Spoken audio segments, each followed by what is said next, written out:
My name is Gail and I'm 28 years old. Right now I'm sitting on the cold floor of my parents' basement playroom surrounded by scattered toys and broken crayons. The Christmas music upstairs is so loud, I can feel it through the ceiling mixing with bursts of laughter from my family's party. My 5-year-old nephew just threw up all over my only nice dress, the one I bought specifically for tonight. This is my 8th year doing this. But tonight, everything is about to change. Before I tell you how I finally broke free from 8 years of being the invisible family servant, let me know where you're watching from. If you've ever been the designated family babysitter while everyone else partied, please hit like and subscribe. What happens next changed everything, and I promise you'll want to hear how this story ends. Looking back, I can pinpoint exactly when I became invisible to my family. I was 20 years old, fresh out of college with my accounting degree, working my first real job at a firm in downtown Chicago. I was still living at home to save money, something my parents, Frank and Marie, encouraged. They'd been hosting Christmas Eve for 30 years, and this was going to be my first one as a real adult, not a kid at the children's table.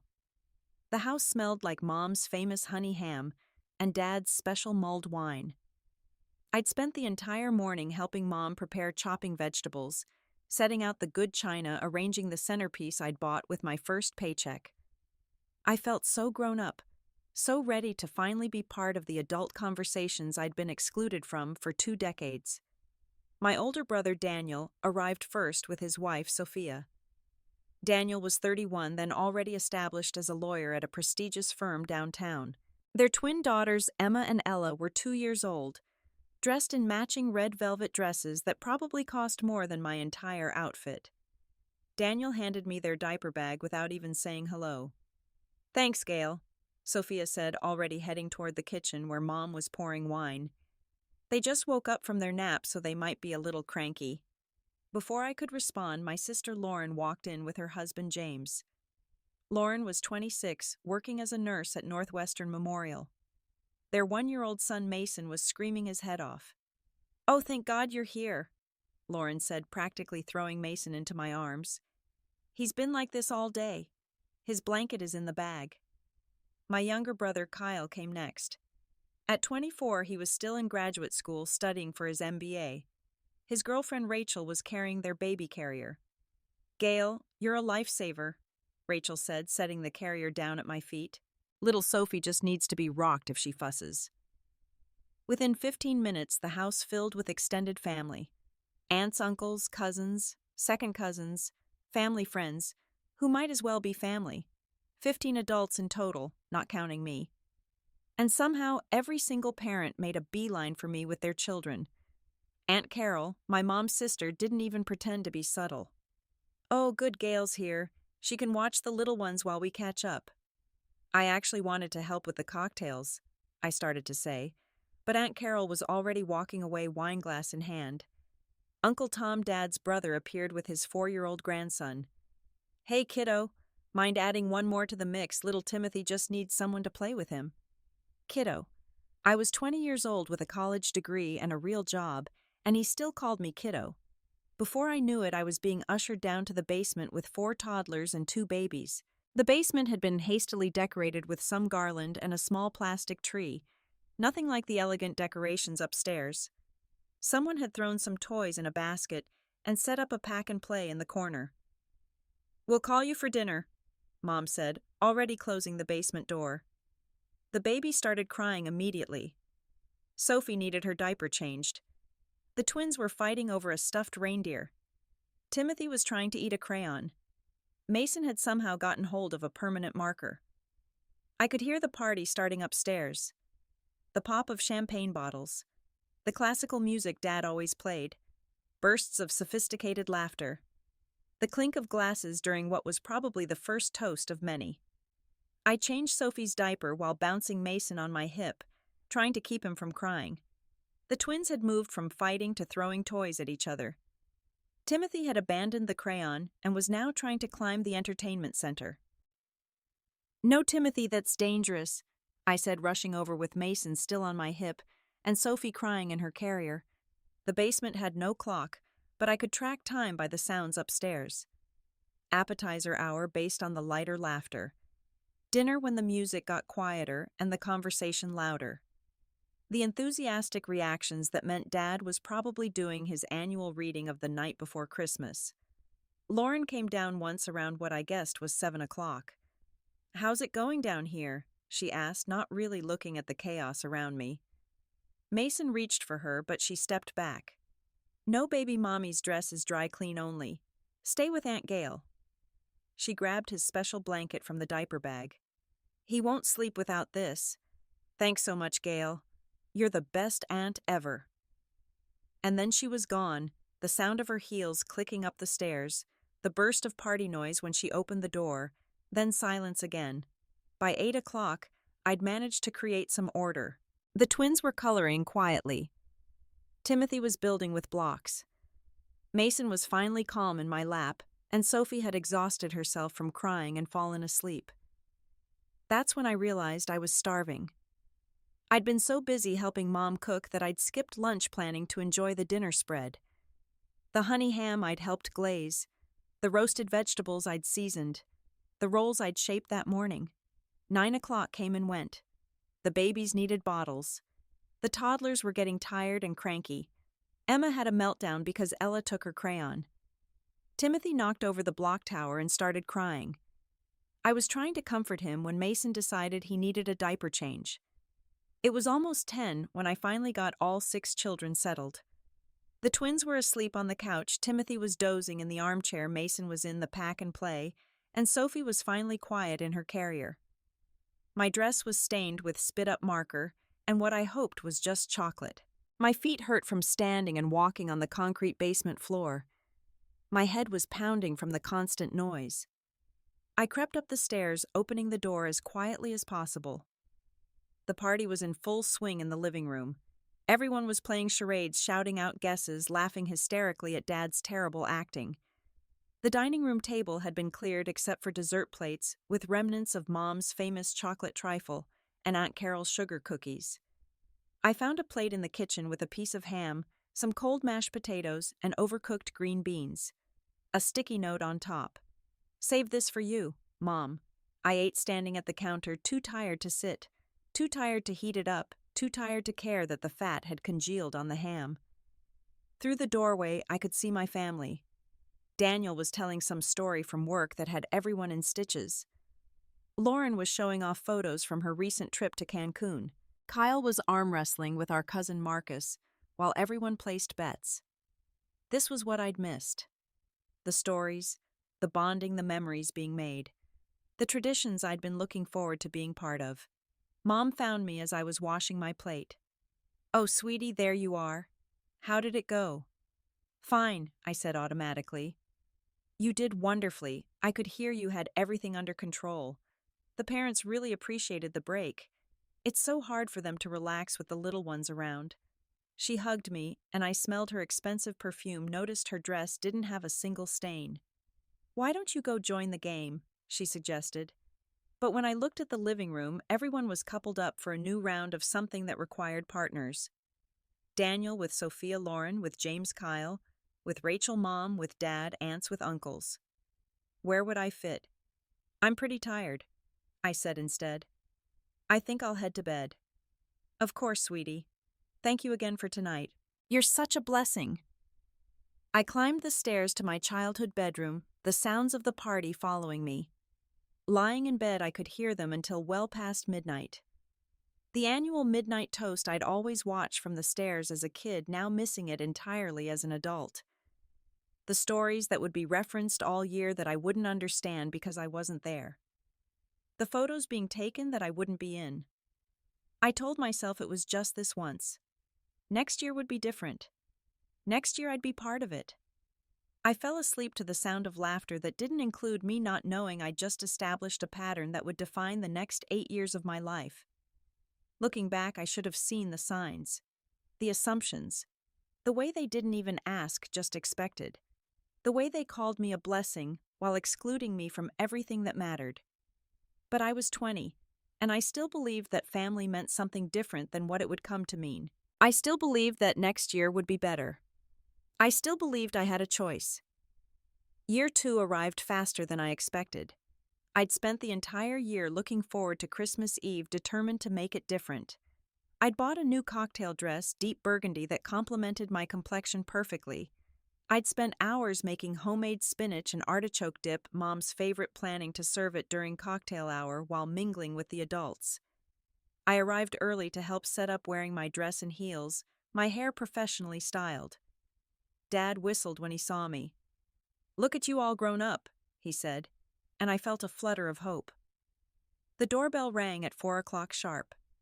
Aunt Margaret, Dad's older sister, stood there with her daughter's 3 children in tow. "Thank goodness you're here, Gail." She didn't even come inside, just pushed the kids through the door. "Little Timothy won't stop crying, and the girls are in rare form today." Before I could say anything, she'd dropped 3 bags at my feet and was walking toward the kitchen, calling out, "Marie, that wine smells divine." I stood there in my burgundy dress and professionally styled hair, holding a crying 4-year-old's hand while his sisters ran circles around me. "Aunt Gail, I'm hungry," one of them shouted. "Aunt Gail, she hit me," the other screamed. Daniel and Sophia arrived next. The twins, now 3, immediately attached themselves to my legs. "Gail, you look nice," Sophia said absently, already handing me their bag. "They've been asking for you all day. Isn't that sweet?" Sweet. That's what being excluded was called now. By 5 o'clock, I was back in the basement. 8 children this year, as Kyle and Rachel now had a 1-year-old son named Jake in addition to Sophie. My spinach and artichoke dip sat untouched in the kitchen upstairs while I tried to distribute goldfish crackers evenly among the kids to prevent a war. I texted my best friend, Melissa. "Stuck with the kids again." "Just say no," she texted back. "Walk upstairs and join the party." But how could I? Emma was crying because Ella had taken her doll. Timothy was trying to flush toy cars down the basement bathroom toilet. Sophie had discovered she could climb out of the pack and play. Jake needed a bottle. The older cousins were using the couch cushions to build a fort, which would have been fine except they were also jumping from the fort onto the concrete floor. At 6 o'clock, I tried something new. I organized the children into a somewhat calm activity, got the babies settled, and ventured upstairs. "I thought I'd join you for a quick drink," I said, entering the living room. The conversation stopped. Everyone turned to look at me like I'd grown a second head. "Is everything okay downstairs?" Mom asked, already half standing. "Yes, they're fine for a moment. I just wanted to—" A crash from the basement followed by crying. "Oh dear," Lauren said, not moving from her spot on the couch. "Sounds like they need you." I found Timothy standing in a pile of broken ornaments from the plastic tree, thankfully uninjured but screaming anyway. By the time I'd cleaned up the mess, calmed him down, and restored order, another hour had passed. Daniel brought me a glass of wine at 9 o'clock. "You're amazing with them," he said, surveying the controlled chaos. "Sophia and I were just saying we don't know what we'd do without you." "You could watch them yourselves," I wanted to say. "You could take turns. You could hire a babysitter with all that lawyer money you love to talk about." Instead, I said thanks, and took the wine, noting it was warm and had clearly been sitting out for hours. By year 3, the pattern was carved in stone. I didn't even bother with a nice dress. I arrived to find the basement transformed into what Lauren cheerfully called Kids' Christmas Zone.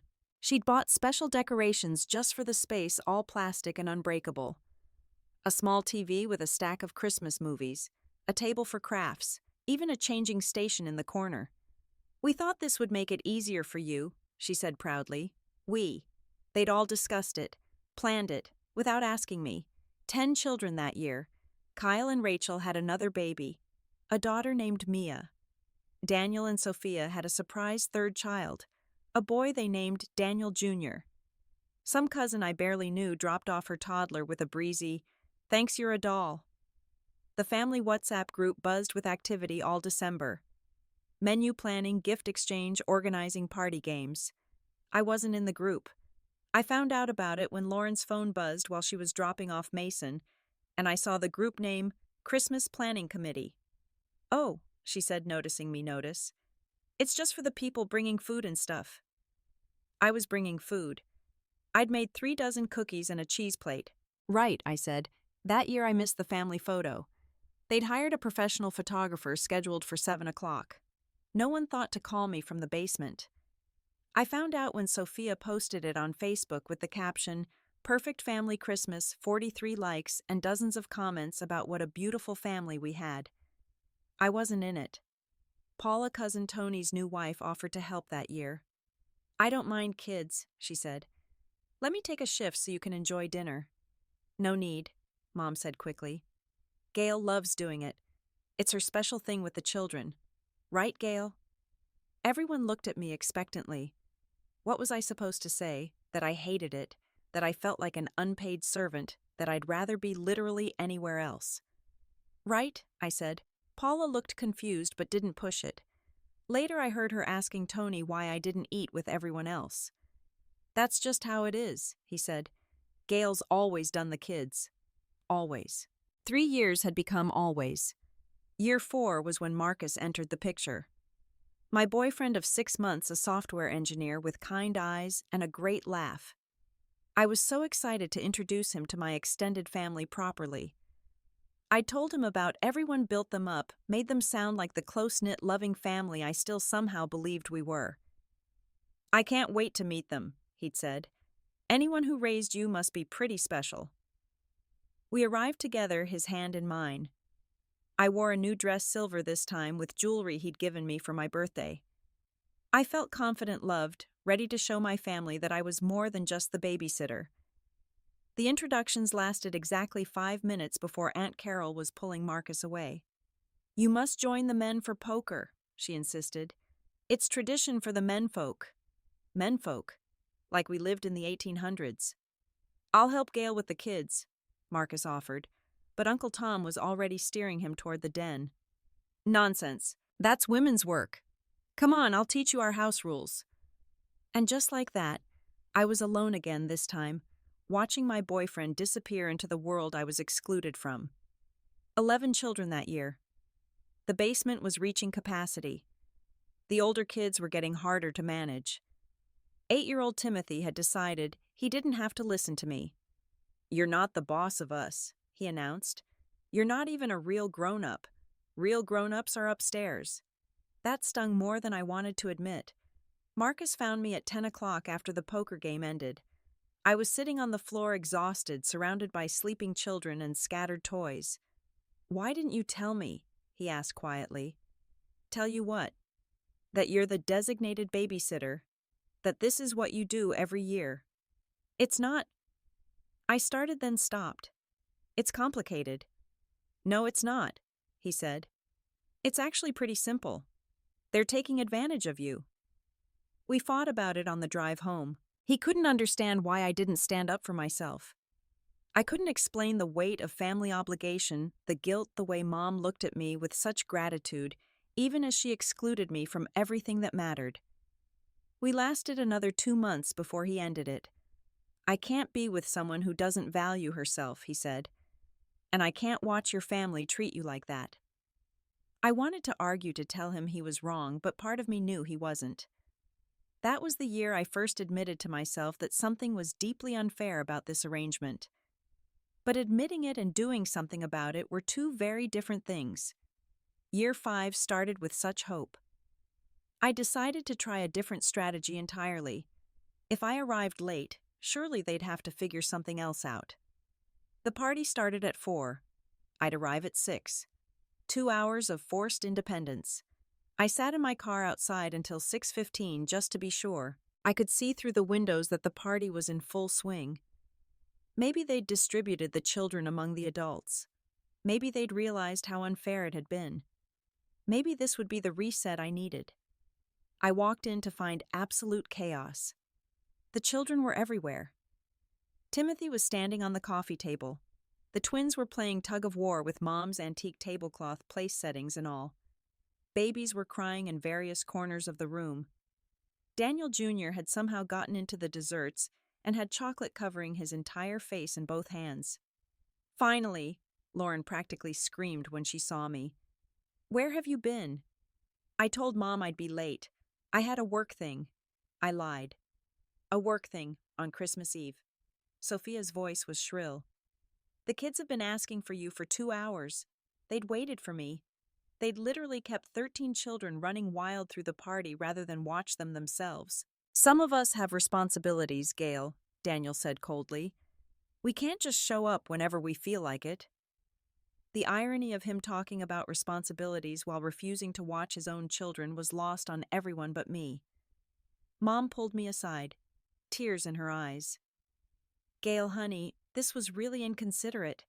Everyone's been stressed trying to manage until you got here. Stressed. They'd been stressed for 2 hours. I'd been doing this for years. I wanted to scream. Instead, I gathered the children and headed to the basement where I discovered they'd added more improvements.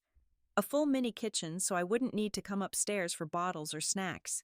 A better sound system for movies. Even a small bathroom renovation with a changing table. They'd literally invested thousands of dollars to keep me in the basement more efficiently. Lauren was pregnant again, she announced that night when she came down to drop off another bag of supplies. Good thing we have Aunt Gail, she said, rubbing her belly. I don't know what we'd do without you. I knew exactly what they'd do. They'd parent their own children. But I didn't say it. That was also the year I started noticing the financial disparity. The party upstairs had hired bartenders, a professional DJ, catered appetizers to supplement Mom's cooking. I calculated the cost in my head at least $5,000 for one night. But when I'd suggested once that they hire a babysitter to help me, Mom had been horrified at the waste of money. My friend Beth came that year as my +1. She lasted 20 minutes before following me to the basement, ignoring Mom's protests that guests didn't need to help. This is insane, Beth said, watching me juggle 3 crying babies while trying to stop the older kids from destroying the furniture. This is actually insane. It's just family stuff, I said weakly. No, Gail. This is abuse. They're abusing your kindness. That's dramatic. Is it? When's the last time you ate dinner with your family on Christmas? I couldn't remember. When's the last time you were in the family photo? Never. When's the last time anyone asked if you were okay with this? They hadn't. Not once. Beth stayed and helped that year, despite Mom's increasingly cold attitude toward her. We managed the 13 children together, and for the first time in 5 years it was almost bearable. Having someone else see it, validate that it was wrong, made me feel less crazy. But when Beth offered to come the next year, Mom called me in November to say that it would be family only this Christmas. Beth made people uncomfortable, she said. She doesn't understand our traditions.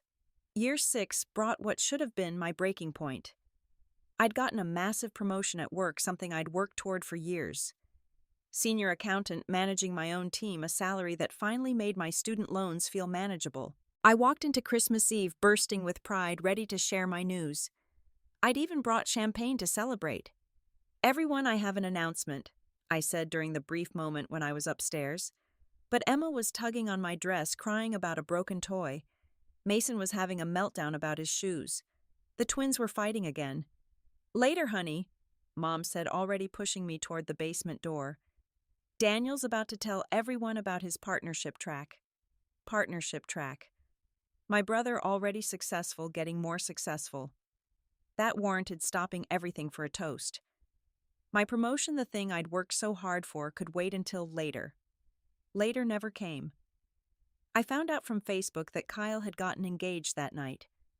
There were dozens of photos of him proposing to Rachel in front of the Christmas tree, everyone gathered around, champagne glasses raised. Time stamped at 8:43 p.m. when I was elbow-deep in dirty diapers and screaming toddlers. 4-year-old Mia spilled juice on my laptop that night.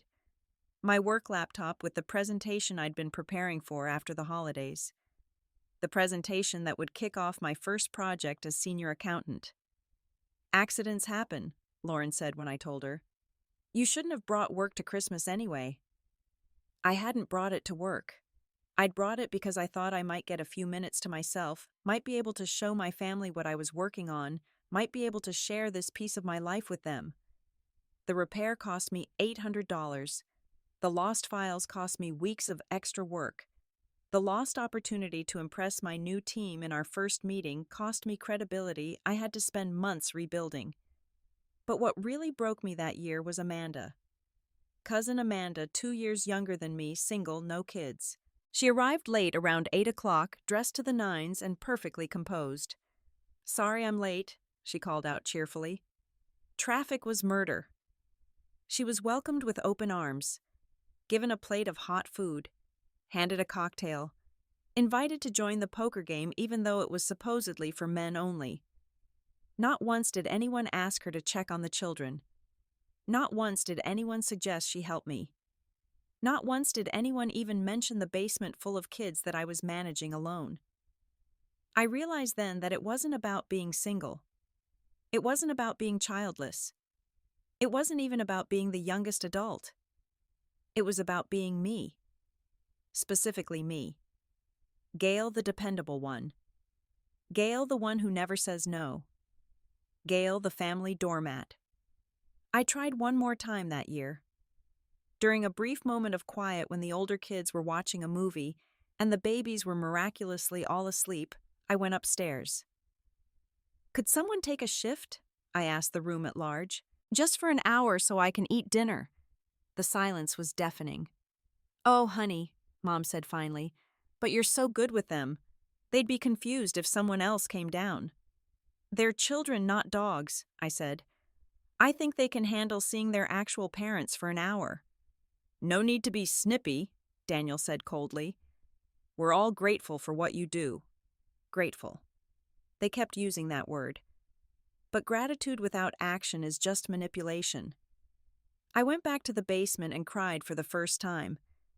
Not where the kids could see, but in the bathroom with the door locked and the fan on to muffle the sound. I sat on the floor and sobbed for everything I'd missed, everything I'd given up, everything they'd taken from me without even realizing they were taking it. Or maybe they did realize. Maybe that was worse. The night ended as it always did. Parents collecting overtired, sugar-crashed children without really looking at me. Mumbled thanks. Promises to catch up next time that never materialized. Mom hugging me and telling me I was a blessing while the party continued upstairs without me. I drove home in silence, the radio's cheerful Christmas music feeling like mockery. My apartment felt empty and cold. I'd been surrounded by people all night by family, and I'd never felt more alone. That's when I started Googling therapists. If I couldn't change my family, maybe I could change myself.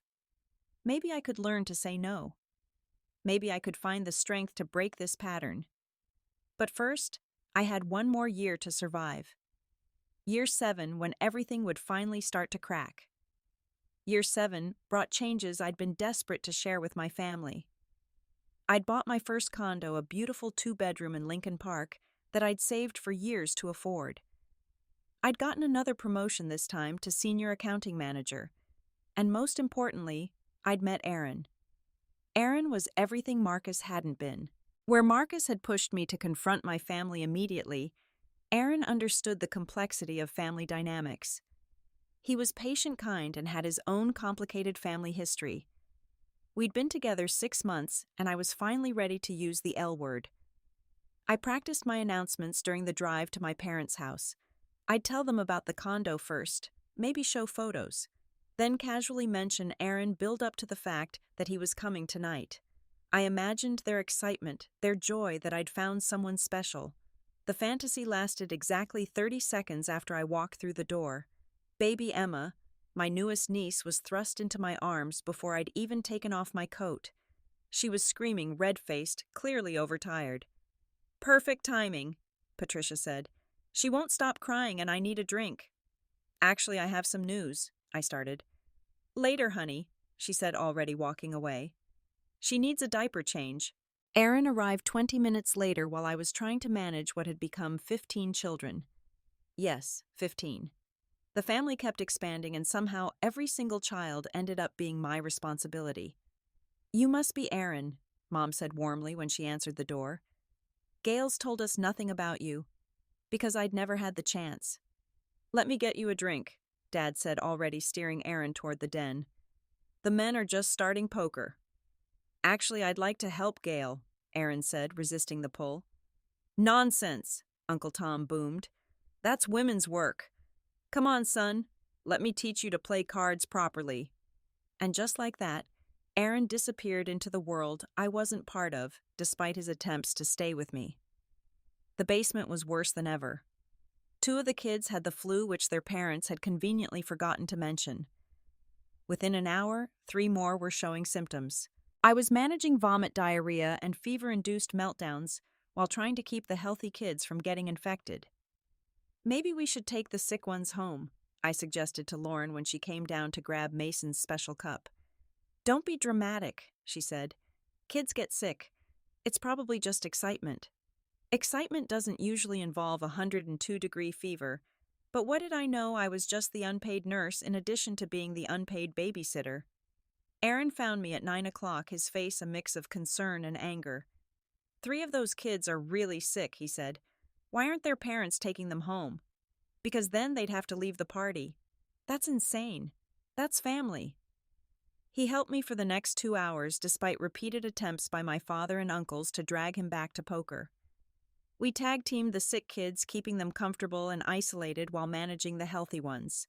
It was the first time in 7 years I'd had real help, and it made me realize just how impossible this job was for one person. By 11, we'd gotten through the worst of it. The sick kids were sleeping, the healthy ones were watching a movie, and Aaron and I were sitting on the basement steps exhausted. This is abuse, he said quietly. Don't be dramatic. I'm not. They're literally using you as free labor so they can party. And those sick kids, that's endangerment. I wanted to argue, but 3 days later, I was in the hospital with severe dehydration from the stomach flu I'd caught from the sick children. I missed 3 days of work, including an important client presentation I'd been preparing for months. My perfect attendance record, which would have earned me a bonus I desperately needed for my mortgage, was broken. Aaron was furious. You could have died. Severe dehydration is no joke. I didn't die. But you could have. And for what? So your sister could get drunk while her sick kid infected everyone. We fought about it for weeks. He couldn't understand why I kept protecting them, why I kept making excuses. I couldn't explain the hold family had on me, the guilt that consumed me when I even thought about saying no. 2 weeks after Christmas, Aaron ended it.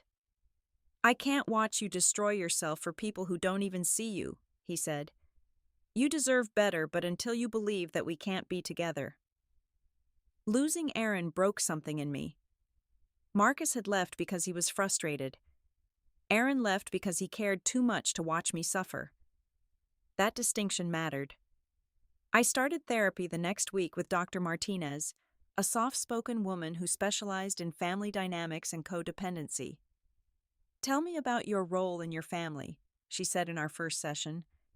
I talked for 50 minutes straight about the basement, the children, the missed dinners and photos and toasts, the assumptions and expectations, the guilt and obligation.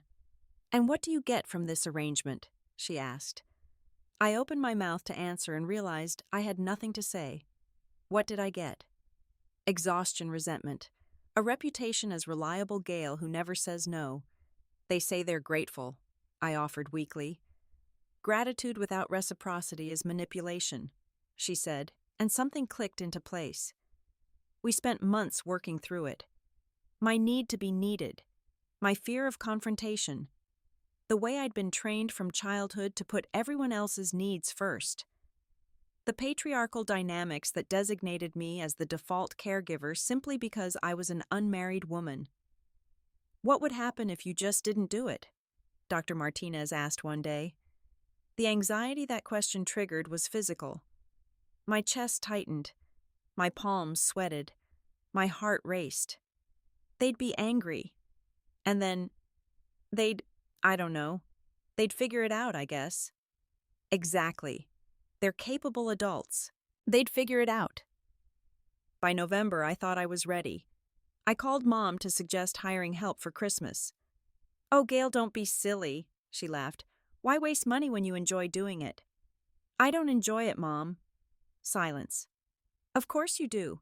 You've always loved children. I love the children. I don't love being excluded from my own family's Christmas celebration. You're not excluded. You're the most important part. None of this would work without you. None of this would work without me. She said it like it was a compliment, not an admission that they'd built their entire celebration on my unpaid labor. I discovered the family group chat that year by accident. Lauren had left her phone on the kitchen counter during Thanksgiving and a message popped up. Christmas Planning Committee, with 47 members. Everyone except me. The messages I glimpsed were about hiring a professional photographer, booking a cocktail caterer, arranging for a casino night theme with actual dealers. Thousands of dollars being spent on entertainment for the adults. But suggesting a babysitter was silly. That's when I started making my own plans. October of year 8 arrived with my determination crystallized into action. Dr. Martinez and I had spent months preparing for this. We'd role-played conversations, processed my guilt, identified my boundaries. I was ready, or as ready as I'd ever be. "What's your bottom line?" she asked in our session the week before Halloween. "I won't spend another Christmas in that basement. And if they protest, then I won't spend Christmas with them at all." Speaking it out loud made it real. The possibility that standing up for myself might cost me my family was terrifying, but not as terrifying as spending the rest of my life invisible. November brought the usual pre-Christmas planning buzz. The family group chat I wasn't part of was apparently very active based on the constant notifications I saw on Lauren's phone when we met for coffee. "Big plans this year?" I asked casually. "Oh, you know the usual," she said vaguely. "Mom's going all out, though. She hired a party planner." A party planner. They hired someone to plan a party I wouldn't attend. I made my own plans quietly. A spa appointment for Christmas Eve afternoon. Dinner reservations at Gibson's Steakhouse for one. A room at the Peninsula Hotel. I even bought a new dress, not for them, but for me. Red velvet expensive, the kind of thing you wear when you're the guest, not the help. I didn't tell them. I knew from experience that advance warning would only trigger a campaign of guilt and manipulation. Better to let them assume everything was normal until the last possible moment. December 1st, the group chat messages started rolling in visible in snippets on various family members' phones. Menu tastings with the caterer. Decoration themes. The casino night was confirmed with professional dealers and custom poker chips with the family name. Kyle mentioned bringing his girlfriend Emma's parents to meet everyone. There was excitement about impressing them, about showing what a wonderful family we were. "They own that chain of luxury gyms," he told me during a rare phone call. "Mom really wants to make a good impression." Of course she did. Appearances mattered more than reality. A week before Christmas, Mom called about the children. "We're expecting 17 this year," she said cheerfully.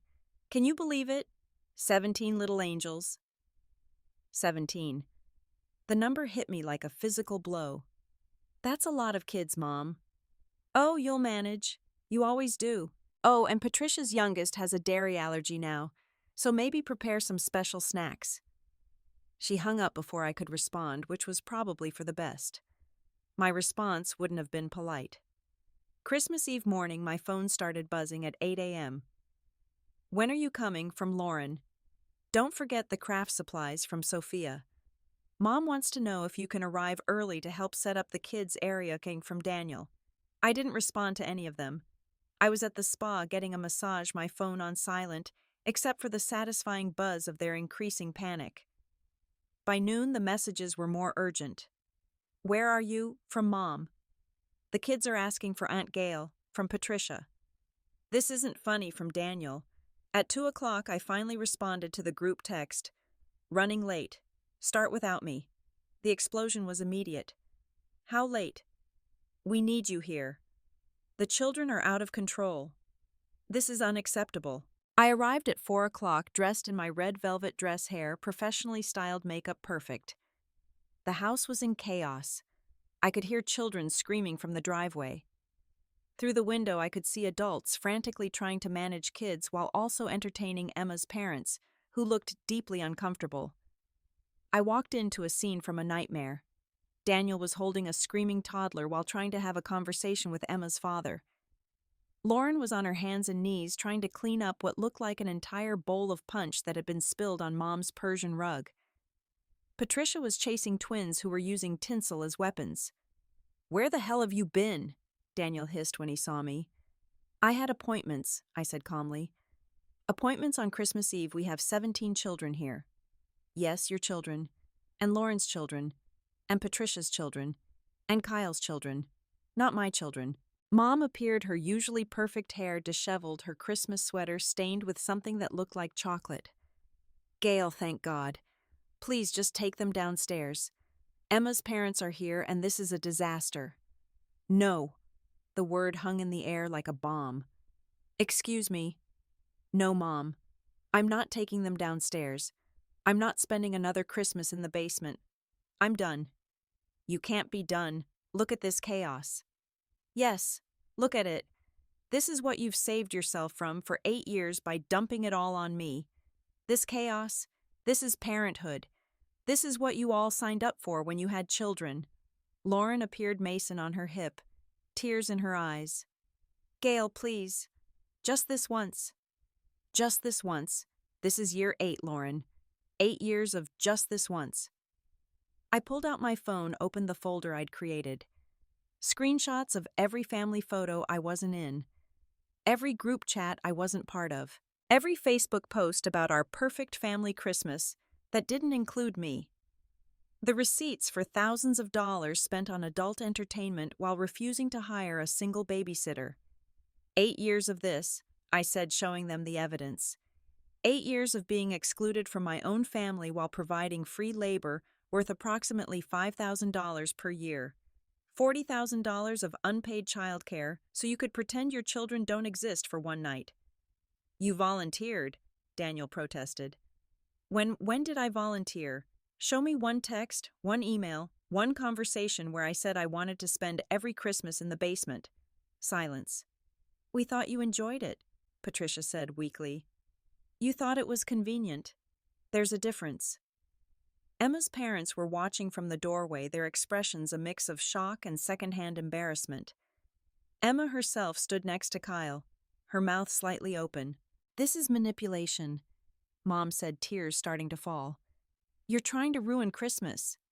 "No, Mom. You ruined 8 Christmases for me. I'm just refusing to let you ruin a 9th. I turned to leave and Aunt Margaret's voice rang out. "This is what happens when women don't know their place. In my day, unmarried girls understood family duty." I turned back slowly. "Your day is dead, Aunt Margaret. And so is this arrangement." I pulled out my car keys and my suitcase, which I'd strategically left by the door. "Where are you going?" Mom demanded. "To have Christmas. My first real Christmas in 8 years. The pandemonium that erupted was exactly what Dr. Martinez had prepared me for. Guilt trips, anger, accusations of selfishness, parents frantically trying to figure out who would watch their children, Emma's parents politely excusing themselves, clearly horrified by what they'd witnessed. Only one voice stood out in support. Emma, Kyle's girlfriend, quietly said, "Good for you, Gail." Kyle shot her a look, but she held steady. "No, Kyle. This is wrong. What you've all done to her is wrong." I left, then walking out to the sound of children crying, adults arguing, and my family falling apart under the weight of their own choices. In my car, my hands shook as I started the engine. But beneath the adrenaline and anxiety was something else: freedom. The Peninsula Hotel was everything my family's basement wasn't. Quiet, elegant, peaceful. My room overlooked the Chicago River, twinkling with Christmas lights. I ordered room service, poured myself a glass of wine from the minibar, and sat in the silence.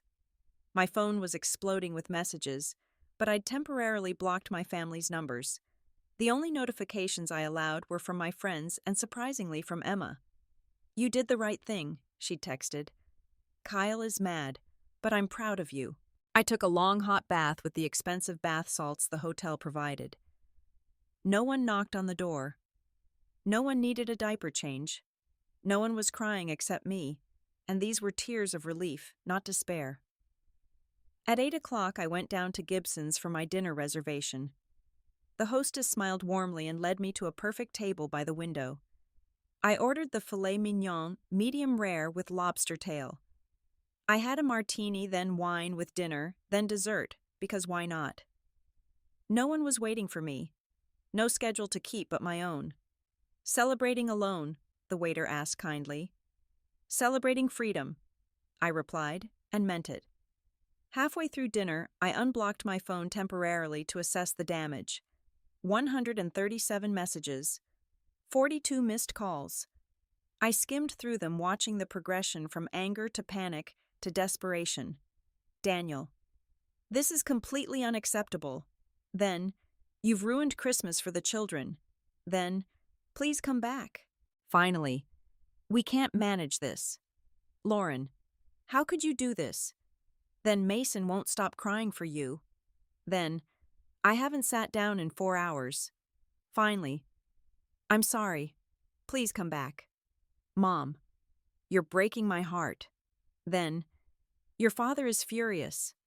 Then, the party is ruined. Finally, we need you. But the most interesting messages were from Emma, who was apparently giving me play-by-play updates. Daniel just offered Tony's teenager $100 to babysit, and she laughed in his face. Lauren's trying to set up a movie for the kids but doesn't know how to work the basement TV. Your mom is crying in the bathroom. Patricia just said maybe you had a point. Daniel told her to shut up. The caterer is here, but no one is eating because they're all dealing with children. The casino people just left. Your dad refused to pay them full price since no one participated. Kyle and I are leaving. This is insane. The final message sent at 9 p.m. Your family just had a massive fight.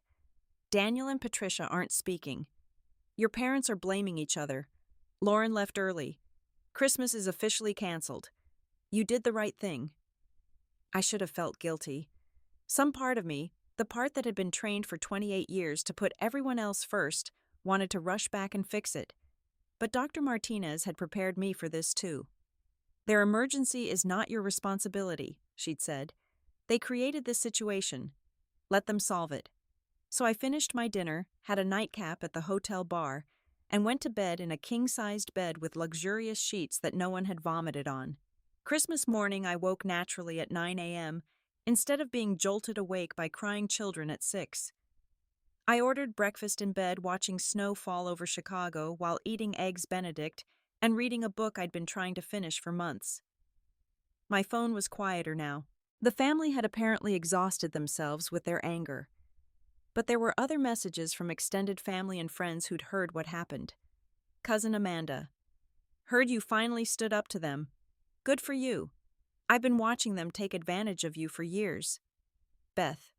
OMG, did you really walk out? I'm so proud of you. Several cousins I barely knew. About time someone called them out. And most surprisingly, Aunt Helen, Mom's sister who lived in California. Your mother called me crying. I told her she got what she deserved. You should have done this years ago. At noon, I got a different kind of call. Aaron. I heard what happened, he said.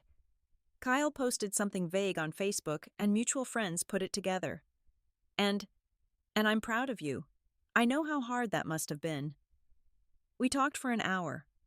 Not about getting back together, but about growth boundaries and the courage it takes to break toxic patterns. He was seeing someone new, and I was genuinely happy for him.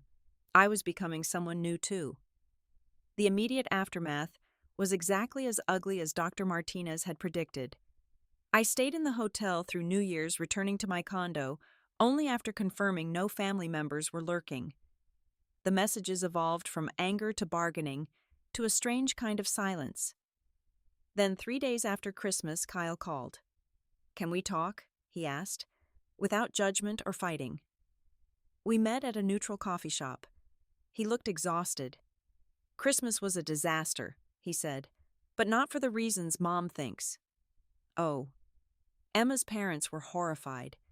They told Emma our family clearly has issues with respect and boundaries. Emma agrees. She said if that's how we treat families, she's concerned about our future. So you're here because your girlfriend is mad? No, I mean, yes, but also no. He ran his hand through his hair. Gail Emma made me watch videos from the past 8 Christmases. You're in none of them. Not one. But you know what we can hear in the background of half of them children crying. And once or twice you singing to them to calm them down while we're all laughing upstairs. He paused, seeming to gather courage. I'm sorry. We turned you into a ghost in your own family. That wasn't right. It was the first genuine apology I'd received. Others would follow slowly, grudgingly. Lauren next, after she experienced one full day of managing 3 children alone when James had to work. Patricia after that, when she realized she didn't actually know her own children's bedtime routines. Daniel took the longest. It wasn't until the following Thanksgiving when his law firm's senior partner mentioned meeting me at a conference and being impressed by my presentation that he seemed to realize I was a full person with my own successful life. I didn't know you spoke at conferences, he'd said. There's a lot you don't know about me, Daniel. You haven't had a real conversation with me in 8 years. Mom and Dad struggled the most. In their minds, they'd been good parents treating all their children equally. The fact that they designated their daughter as unpaid help while their sons enjoyed freedom was invisible to them, a blind spot so large it took family therapy to even begin addressing it. Yes, family therapy. It was my one condition for any future relationship we had, to address this as a family system, not just my personal problem. The therapist, Dr. Chen, didn't pull punches. You created a role for Gail that benefited everyone but her, she told them in our 3rd session. And when she refused to play that role anymore, instead of examining why you attacked her for disrupting your comfort. But she never complained, Mom protested. She tried to. You didn't listen. You told her she was being silly, dramatic, selfish. You trained her to suffer in silence. It was brutal watching my parents realize what they'd done. Watching my siblings acknowledge their complicity. Watching the entire family myth of perfect Christmases crumble into the reality of exploitation. But it was also healing. Slowly, painfully, we rebuilt. The next Christmas had professional childcare, 3 babysitters hired for 2-hour shifts. I attended as a guest, sitting at the adult table, participating in conversations included in photos. It wasn't perfect. There were still moments of awkwardness, times when someone would automatically turn to me when a child cried before catching themselves. Old patterns die hard. But I was there, present, visible, valued. The Christmas after that was even better. We developed a rotation system where each adult took a 30-minute shift with the kids. Parents were actually responsible for their own children's needs. Revolutionary concept. I'd started dating again a man named James, who'd laughed in disbelief when I told him the story. They did what for 8 years, and you just let them? It's complicated. No, it's not. It's wrong. Period. He came to Christmas that year. When it was my turn for the kids' shift, he volunteered to join me. When my 30 minutes were up, we handed off to Daniel and went back to the party. Together. Like normal people. Looking back now, 3 years after that explosive Christmas Eve, I can see how sick the system was. How my family's dysfunction had designated me as the sacrifice that allowed everyone else to pretend they didn't have responsibilities. How being unmarried and female had automatically made me the help instead of the guest. But I can also see my own part in it. How I'd enabled it by never saying no. How I'd chosen family approval over self-respect for far too long. How I'd believed that being useful was the same as being loved. The truth is that Christmas I spent alone at the peninsula was the best gift I ever gave myself. Not because I was alone, but because I chose myself. For the first time in my adult life, I decided I mattered as much as everyone else. The family dynamics are forever changed. Some relatives still think I was selfish. Some probably tell the story as the year Gail ruined Christmas. But others, particularly the younger generations, see it differently. My teenage cousins have told me I inspired them to set boundaries early. Emma and Kyle named their daughter after me, saying they wanted her to grow up knowing she could stand up for herself. And every Christmas now, when I sit at the actual dinner table eating hot food with my family, participating in toasts and conversations and photos, I remember that basement. I remember the little girl I was watching from the stairs dreaming of being included. I remember the young woman I became sacrificing herself for everyone else's comfort. And I forgive her. I forgive myself for taking so long to realize my worth. I forgive myself for all those years of enabling the dysfunction. I forgive myself for believing that love required me to disappear. Because here's what I learned in that basement surrounded by other people's children while my family celebrated above me. You can't earn your place at the table by exiling yourself from it. You can't prove your worth by accepting worthlessness. And you can't make people value you by letting them devalue you. Sometimes the most loving thing you can do for your family is to stop enabling their worst impulses. Sometimes the kindest thing you can do is force them to face the reality of their choices. And sometimes the only way to save your family is to be willing to lose them. That Christmas Eve, when I walked out of my parents' house in my red velvet dress, I thought I was ending something. And I was.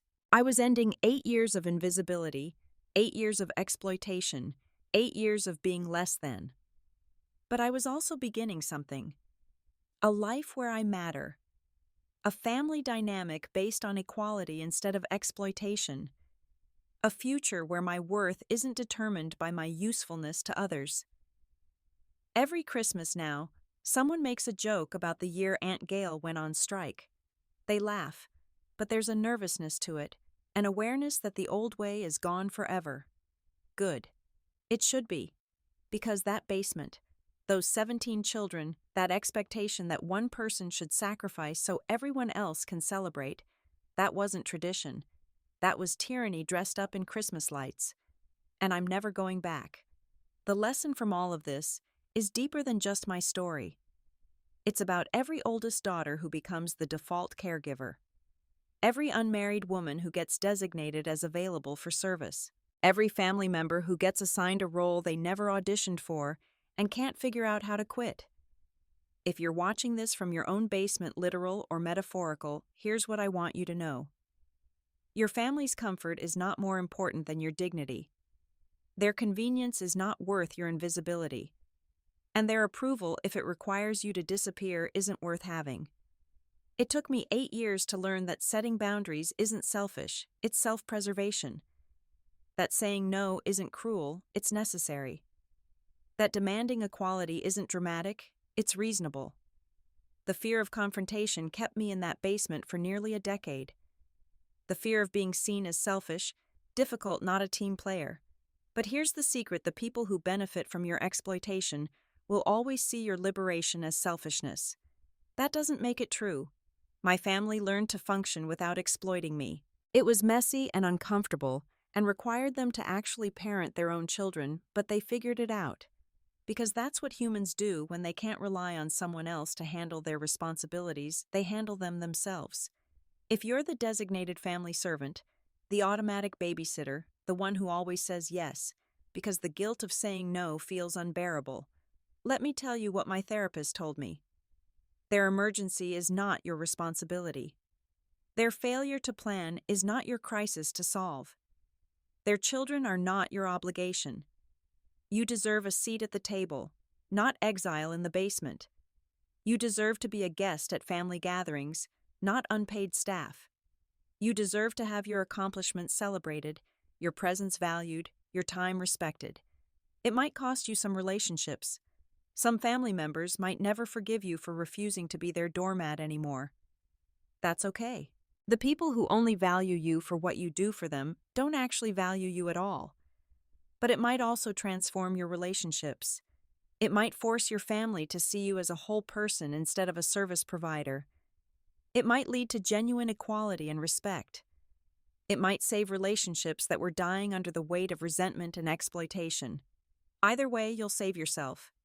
And that's worth any price. That Christmas alone in the hotel wasn't lonely. It was liberation. That dinner I ate by myself wasn't sad. It was celebration. That decision to walk out wasn't cruel. It was courage. 3 years later, I have a family that includes me in their celebrations instead of expecting me to facilitate them. I have siblings who know about my work, my life, my dreams, because we actually talk now.